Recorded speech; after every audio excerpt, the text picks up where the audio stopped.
Hello and welcome back to the Gourmet Gambit.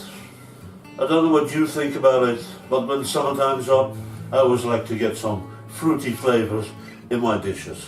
And so today we're going to make some nicely fried chicken with some very nice lemon confit. I'm Wes, let's get started.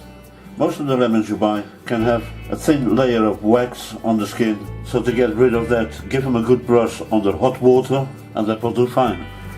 We're also going to add thin slices of ginger root,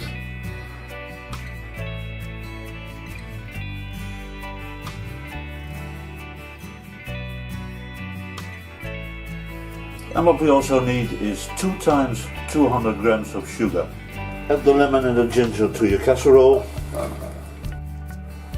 Pour about half a liter of water. The first 200 grams of sugar. Put your casserole on a very small fire, 90 to 95 degrees Celsius. I'm going to let it simmer very slowly for the first hour. Of course you can choose any part of the chicken you like, but I think the chicken breast is a little bit too dry for this recipe, so I prefer to chop some chicken legs.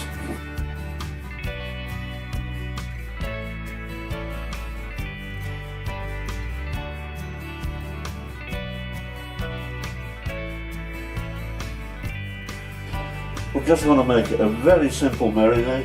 Half a cup of olive oil, salt 12 grams per kilo of chicken, a good tablespoon of crushed black peppercorn, and a cup of herbs de Provence. Give it a little whisk. If you see it's a little too dry like this, add some more olive oil. Put the marinade over the chicken and mix up well until your chicken is nicely coated. And here you go. After 1 hour we're going to add another 200 grams of sugar and we're going to let it simmer another hour. Pour some olive oil in your frying pan, medium heat, and we're going to fry our chicken golden brown.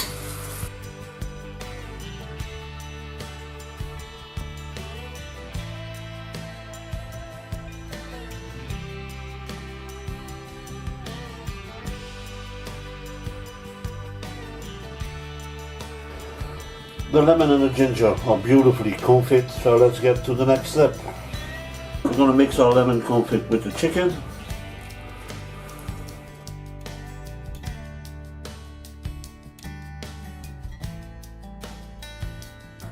Put it in an oven plate. Heat up your oven up to 200 degrees Celsius, and our chicken is going to cook for about 15 to 20 minutes. Angel hair chilies, amazing fragrance, and they're going to give us a beautiful kick to our chicken dish. A dry frying pan, medium heat, and we're just going to toast the angel hair chilies for 30 seconds, 1 minute at the maximum. They burn very easily. And our last touch in the end, some beautiful cilantro, fresh coriander of course. So many beautiful flavors. If this doesn't put the sunshine on your table, I don't know what it takes. I really hope you enjoyed the recipe. I wish you all bon appetit and see you back soon.